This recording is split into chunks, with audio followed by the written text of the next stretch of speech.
En 1789, un événement des plus désastreux bouleverse la France. La Révolution. On ferme les églises et les écoles.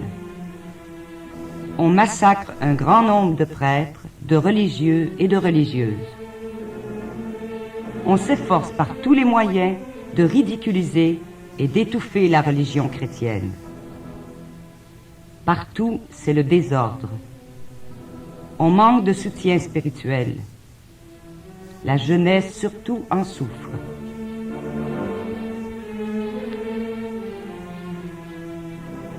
Cette misère humaine et spirituelle réveille le zèle d'un jeune prêtre, André Coindre, qui, en 10 ans, va accomplir un travail apostolique formidable.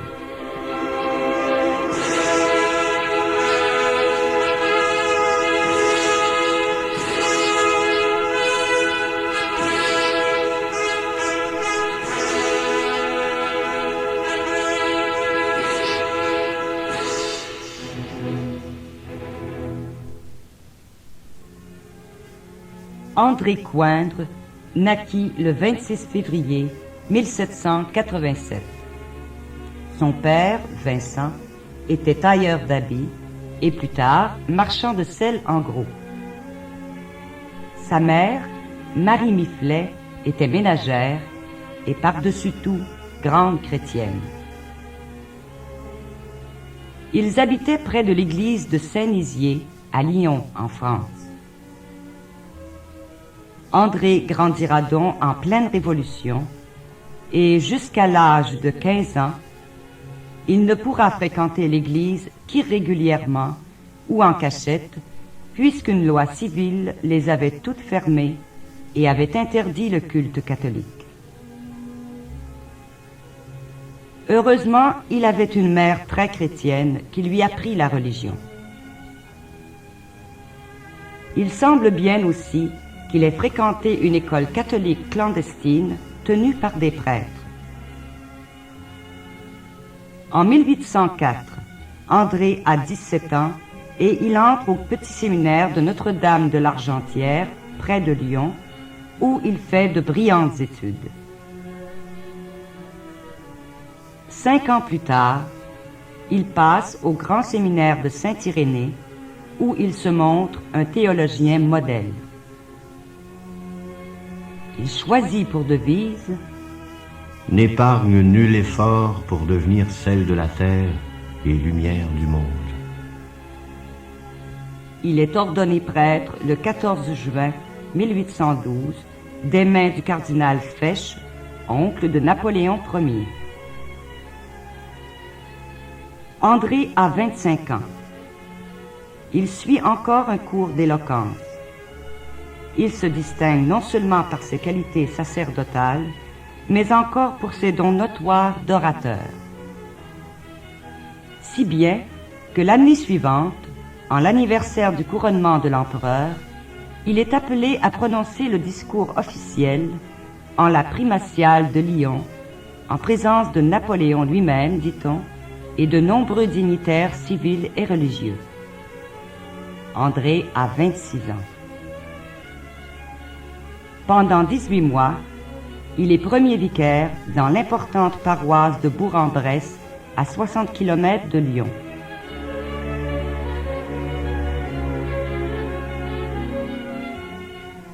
À cette époque, pour ramener les chrétiens à la foi et à la pratique religieuse, on organisait des missions, c'est-à-dire que l'évêque regroupait 5, 10 ou 12 prêtres qui, pendant 30, 40 ou 50 jours, s'adressaient à toute la population d'une ville et des villages environnants par des sermons, des prières, des confessions et des processions. Ce temps de retraite étant terminé, on érigeait un calvaire en souvenir de la rédemption et du salut apporté par le Christ. Pendant 7 ans, le père André fait équipe avec ses prédicateurs, que les gens appelaient les missionnaires des Chartreux, parce qu'ils habitaient à Lyon, un ancien monastère de Chartreux. On réservait généralement au père Coindre les sermons sur le sens de la vie, la mort, le ciel, et celui que l'on donnait lors de la clôture de la mission.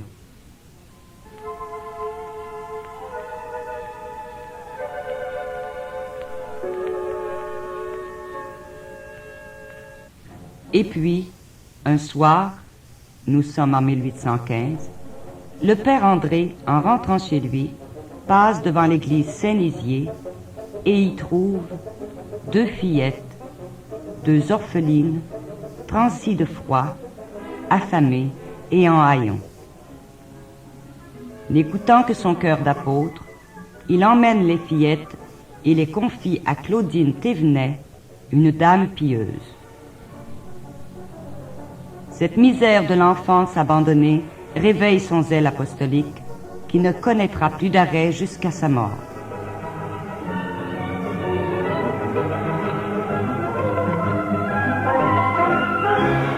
« 1816. Il fonde la pieuse union par laquelle il regroupe des dames et des demoiselles pour aider les jeunes filles et préparer de futures mères chrétiennes. 1817. Cette association soutient matériellement la Providence Sacré-Cœur, confiée à des sœurs de Saint-Joseph. 1817 encore, il fonde la Providence Saint-Bruno pour s'occuper de garçons délaissés et leur apprendre un métier, la fabrication des étoffes de soie. 1818. Fondation avec Claudine Thévenet de la Congrégation des Dames des 5 Heures de Jésus et de Marie. Plus tard, en 1841, elles prendront le nom de religieuses de Jésus-Marie. C'est ainsi que le père Coindre érige le premier institut religieux. Il y en aura 3. 1820. Il crée le Pieux Secours pour donner plus de rayonnement à l'œuvre de la Providence de Saint-Bruno, devenue trop petite. Désormais, on pourra recevoir une 30aine d'enfants. Le Pieux Secours était à la fois un patronage et une école d'arts et métiers. On y accueillait des orphelins, des pauvres et parfois des délinquants que les juges confiaient au père André dans le but de les réhabiliter. C'est pour assurer une stabilité à cette œuvre du Pieux Secours que le père André Coindre fonde une 2e communauté religieuse qu'il appellera les Frères des Sacré-Cœurs de Jésus et de Marie. En 1874, ils simplifieront leur nom en celui de Frères du Sacré-Cœur. C'est en 1821, le 30 septembre, que les premiers frères s'engagent dans l'Institut, en la chapelle de Notre-Dame de Fourvière, à Lyon.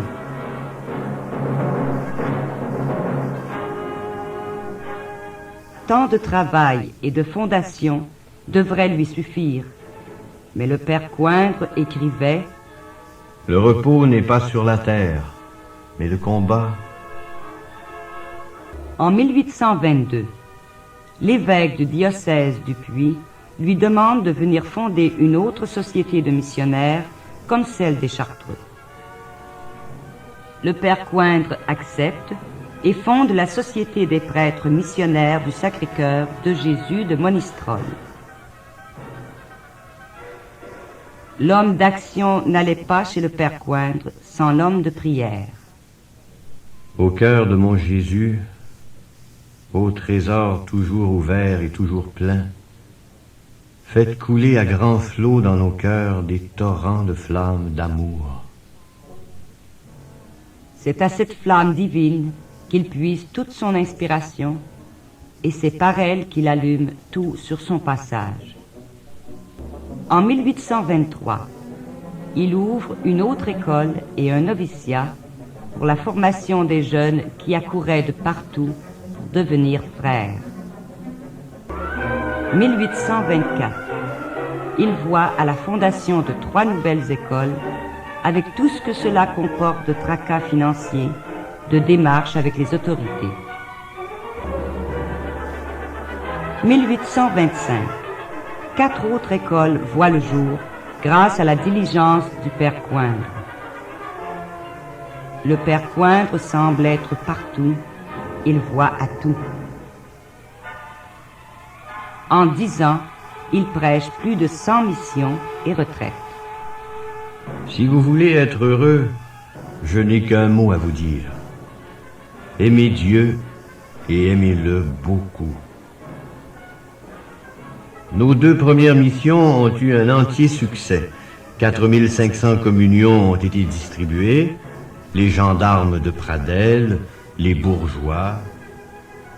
Il suit de très près les communautés qu'il a fondées. J'attends vos lettres avec grand plaisir.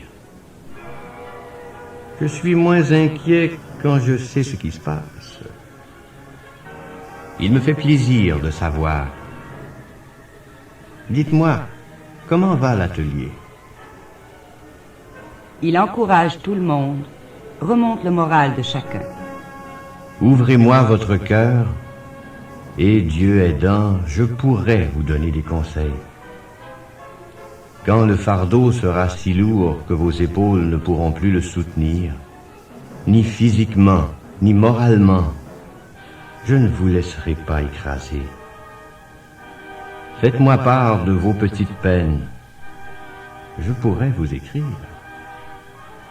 Il multiplie les conseils encourageants. Il exhorte chacun à la générosité. Faites aimer à vos frères leur vocation. Relevez le moindre bien qu'ils peuvent faire pour le faire apprécier. Ne donnez jamais aucune punition à vos élèves, que vous ne soyez point fâchés de l'avoir donné, quand même tout le monde le saurait. Son zèle l'emporte parfois, et sa fougue ne manque pas de ramener chacun à sa place. Notre pauvre frère André s'embarrasse pour les riens, comme un coq au milieu des étoupes. Le frère Augustin est un méticuleux qui se noie dans un verre d'eau. Dites-lui.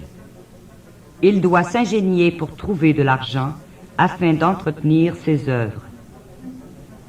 Dites-moi si Monsieur Cognet a payé le billet de 500 francs. On pourrait recevoir ainsi annuellement 100 écus, de quoi accueillir 20 enfants gratuitement. Il donne lui-même des sermons de charité, suivis de quêtes, et organise une association de bienfaiteurs. À tout cela s'ajoutent encore les efforts pour répondre à toutes les demandes des curés qui désirent des frères. Le grand vicaire du Puy n'a tenu ni paix ni faim que je lui promisse 2 frères pour son ancienne paroisse. Plus crucifiant encore, il s'en trouve pour travailler à détruire ou à contrecarrer le travail du père Coindre.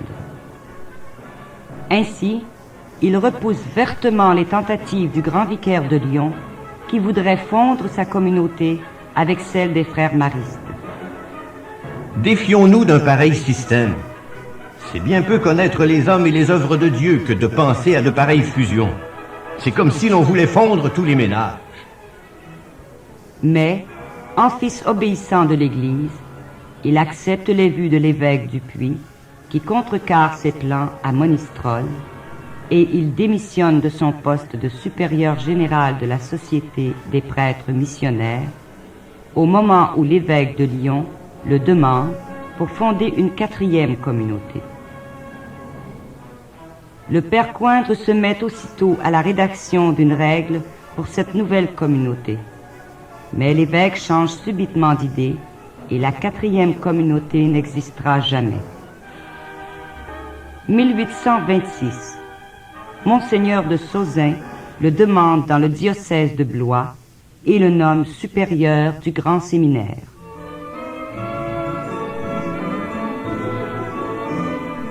Le père Coindre travaille jour et nuit et s'en ouvre au frère Borgia, le directeur général des frères. Je m'occuperai de vos règles quand j'aurai un moment pour respirer. Je suis attrimé comme un malheureux. Il me faudra examiner sur la philosophie et la théologie nos séminaristes. Et il y a 13 ans que je n'ai pas vu ces matières. Ajoutez à cela l'économie, la correspondance, les discours et les instructions à faire chaque semaine aux séminaristes et les diaconales que j'aurai à faire à Pâques. Et vous jugerez si je peux tout faire.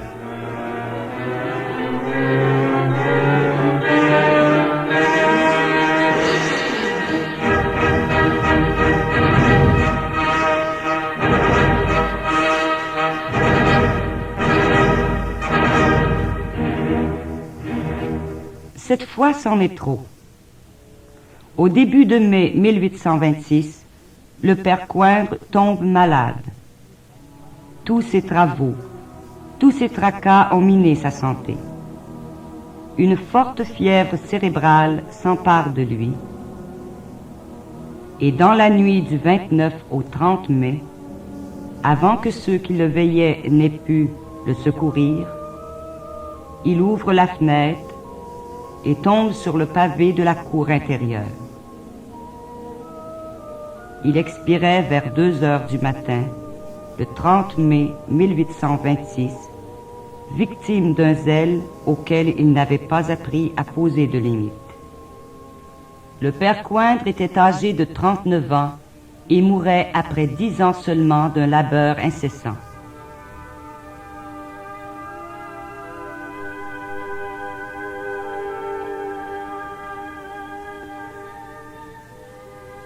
La mort du père Coindre fut une grande perte pour l'Église.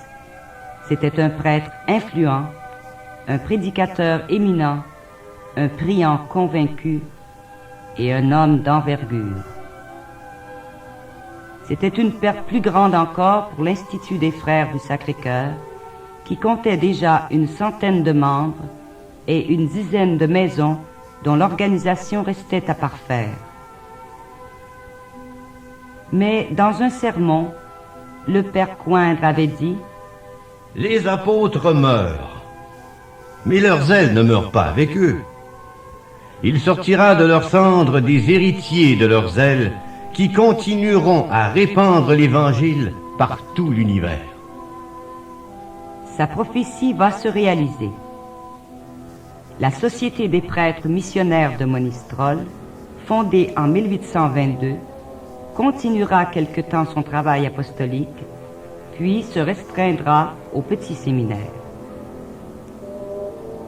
Les religieuses de Jésus-Marie, fondées en 1818, comptent encore aujourd'hui quelques 2500 membres et travaillent en 22 pays. Les Frères du Sacré-Cœur, fondés en 1821, compte quelques 1750 frères qui œuvrent dans 33 pays et continuent l'œuvre apostolique du père Coindre dans les domaines les plus divers.